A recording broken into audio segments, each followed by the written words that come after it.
इन दिनों शक्ति का प्रदर्शन बहुत जोरों शोरों से चल रहा है। आपने देखा होगा जो अमेरिका और रूस है, इन दोनों के बीच भी आपस में शक्ति का वर्चस्व जोरों से चल रहा है। रूस चाहता है कि मैं बढ़ाऊं, अमेरिका कहता है मैं बढ़ाऊं। अमेरिका ने दरअसल आतंक मचा रखा है, वो हर देश के ऊपर टैरिफ लगा रहा है। और टैरिफ क्यों लगा रहा है? डॉलर की वजह से। हम किसी भी देश से अगर व्यापार करते हैं तो इसका सीधा फायदा किसे होता है? तो सीधा फायदा होता है अमेरिका को। क्या होता है? हर चीज में डॉलर का यूज किया जाता है। किसी भी देश से अगर हम व्यापार कर रहे हैं तो उसमें डॉलर का यूज करेंगे, तो डॉलर किसका है? अमेरिका का है। तो सीधा फायदा किसको हो रहा है? अमेरिका को हो रहा है। इस चीज का वो फायदा उठा रहा है।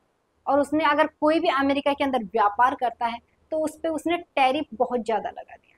हमारे देश में ये भी कहा गया है कि ज्यादा से ज्यादा स्वदेशी चीजें हैं उन्हें अपनाने की कोशिश करें। लेकिन ये सब कुछ क्यों हो रहा है? अमेरिका इतनी मनमानी क्यों कर रहा है? दरअसल अमेरिका ने सोच रखा है कि मेरे से बड़ा कोई नहीं है, जो हूं मैं हूं। और इसी बीच आपने देखा होगा रूस और जो अमेरिका है इसके हालात भी इतने अच्छे नहीं है। क्यों नहीं है? क्योंकि भारत है ज्यादातर माल है वो रूस से खरीदता है, हथियार है रूस से खरीदता है। लेकिन अमेरिका ये चाहता है कि ये रूस से ना खरीद करके हमसे हथियार खरीदे। क्यों भाई, तुमसे क्यों खरीदे? जहां हमें फायदा लगेगा, जो अच्छा लगेगा वहां से खरीदेंगे। बल्कि भारत ने अमेरिका की तरफ दोस्ती का हाथ भी बढ़ाया था, लेकिन उसकी जो अकड़ एटीट्यूड की वजह से ये चीजें भी धरी की धरी रह गई। रूस और अमेरिका की लड़ाई है, इसका फायदा किसने उठाया? चीन ने उठाया। दरअसल चीन है 1991 से उभरने की कोशिश कर रहा है और इन दोनों के आपस की लड़ाई का फायदा इसने भरपूर उठाया। और इसके बाद जो एससीओ की मीटिंग होती है, इसके बाद एक विक्ट्री परेड निकाली जाती है चीन के अंदर। विक्ट्री परेड क्यों निकाली जाती है भाई? तो वो निकाली जाती है, दरअसल जो चीन है इस पर जापान ने अधिकार कर लिया था। 1937 में जापान का अधिकार हो गया था। उसने बहुत मार धाड़ मचाई थी और लगभग 1/3 भाग चीन पर जापान का हक हो गया था, यानी उसने अधिकार कर लिया था पूरी तरीके से। और इसके बाद जब जापान पे अमेरिका है, इसने हिरोशिमा और नागासाकी है उस पर बम गिराया था। और इसके बाद जो जापान है इसने जहां जहां कब्जा कर रखा था वो सारी चीजें छोड़ दी थी। लेकिन जैसे ही जो 2015 से चीन है, इतने दिनों से तो ये शांत बैठा था, 2015 से इसने विक्ट्री परेड करना स्टार्ट कर दिया, अपनी आजादी का जश्न बनाने लगा है। और इसने कई देशों को अपने साथ मिला लिया है। कई देश हैं इसकी विक्ट्री परेड में शामिल भी होने आते हैं, अतिथि के रूप में आते हैं। आप देख सकते हो ये सब लोग दिखाई दे रहे हैं आपको। आप ये सोच रहे होंगे कि ये कौन है? ये अलग अलग देशों के प्रधानमंत्री, राष्ट्रपति, ये सब है। ये कोई अध्यक्ष वगैरह नहीं है। इसने सबको एक साथ मंच पे बुला लिया, विक्ट्री परेड में बुलाता है। इन सबको जब विक्ट्री परेड में बुलाता है तो इनमें देख लीजिए आप पुतिन साहब भी है, बाकी जो भी है ये देख लीजिए शी जिनपिंग, ये सारी चीजें। अब ये सोचेंगे इसमें जो प्रधानमंत्री मोदी जी गए हैं इनका क्या रोल है वहां पे? मोदी जी वहां पे गए हैं लेकिन ये एससीओ की मीटिंग में गए और इन्होंने कह दिया कि देखो भाई हम तुम्हारी विक्ट्री परेड में शामिल नहीं होंगे, क्योंकि हमारे जापान से भी अच्छे खासे रिश्ते हैं।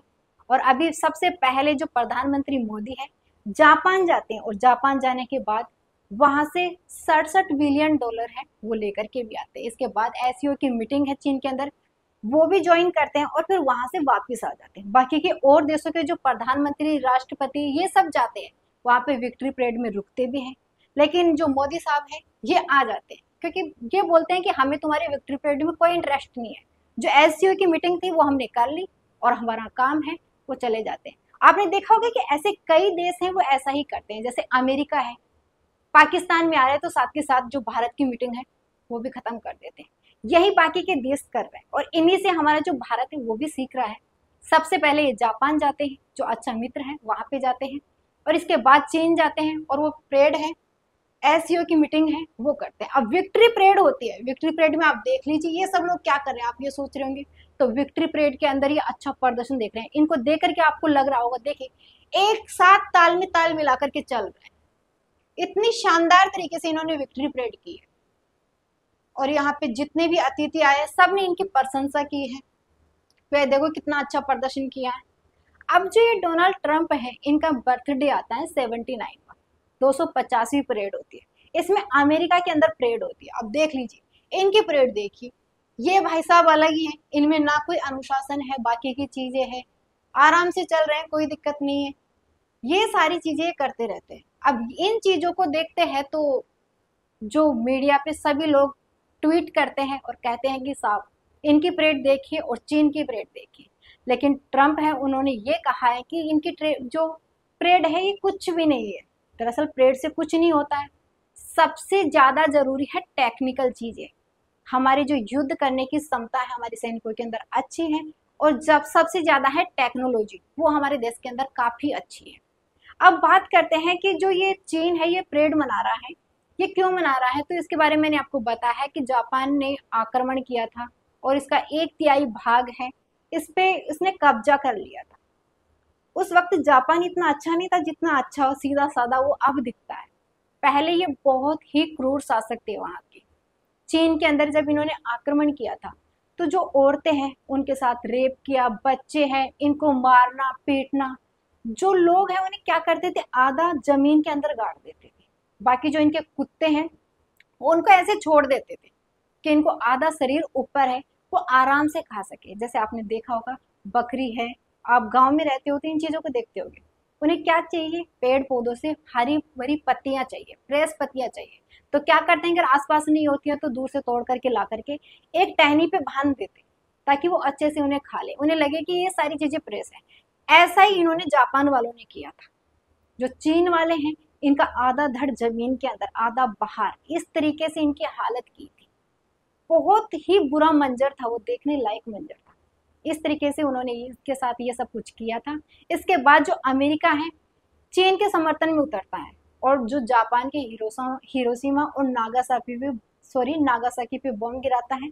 इसके बाद जो जापान है इनको छोड़ देता है और जहां जहां इसने कब्जा कर रखा था उन देशों को आजाद कर देता है। इसके बाद से ये शांत बैठे रहते हैं, लेकिन अब जाकर के ये 2015 से विक्ट्री परेड करना स्टार्ट कर देते। इसके बाद जो डोनाल्ड ट्रंप है इन्होंने ट्वीट भी किया है और ये कहा है कि आपने विक्ट्री परेड की है, बहुत अच्छे से प्रदर्शन किया, बहुत अच्छी बात है।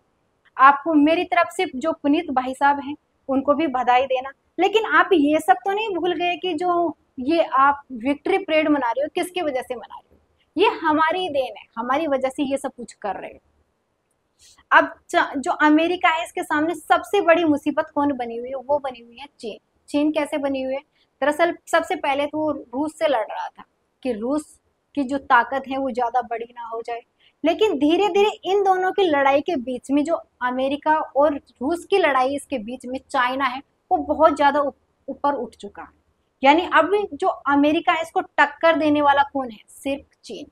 और इसी बीच अब ये सोच रहे हैं कि हम कहाँ हैं, हम साइड में बैठे बैठे ये देख रहे हैं। जैसे रूस और अमेरिका है, इन दोनों के बीच में चीन उभर के आया है, वैसे एक दिन चीन और जो अमेरिका है इसके बीच में भारत भी उभर के आ सकता है। अगर सही से एक्शन लिया, सही से अगर जो काम करते रहे तो आ सकता है ऊपर। अब आप ये सोच रहे होंगे कि भारत इतना पीछे क्यों है, जबकि इसका क्षेत्रफल भी बहुत ज्यादा है और जनसंख्या भी बहुत है। जनसंख्या क्षेत्रफल से कुछ नहीं होता, सबसे ज्यादा जरूरी है टेक्निकल चीजें। हमारा जो भारत है आज इतने पीछे नहीं होता। सबसे पहले आपने देखा होगा कि जो ये सऊदी अरब है और दुबई है इनके अंदर भी रुपया चलता था। लेकिन क्या हुआ कि धीरे धीरे जो हमारा देश आजाद हुआ तो क्या हुआ, बीच बीच में लड़ाई झगड़े होते हैं। चाइना के साथ हो गया, पाकिस्तान के साथ हो गया, इससे बहुत ज्यादा कर्जा हो जाता है। और जो दुबई बाकी के ऐसे देश हैं ये सोचते हैं कि ये तो खुद कर्जे में डूबता जा रहा है, अगर इसका रुपया हम इस्तेमाल करेंगे तो हो सकता है जो हमारा रुपया है वो भी डूब जाए। इन्होंने अपनी अपनी करेंसी बनाना स्टार्ट कर दिया और अपनी करेंसी बनाने के बाद क्या हुआ, ये बाद में पता चलता है कि इनके पास तेल के कुएं हैं और आज अरबों खरबों में वो देश है और हमारा इंडिया है फिर भी पिछड़ा हुआ। अगर उस वक्त वो देश अपनी करेंसी ना बनाते तो आज हमारा इंडिया है वो कुछ अलग ही होता और उभर के आएगा भी। जैसे बाकी के देश हैं, चीन और अमेरिका है, ये आपस में टक्कर दे रहे हैं। अगर इनके बीच में अच्छे से प्रदर्शन किया तो शायद भारत भी आ सकता है।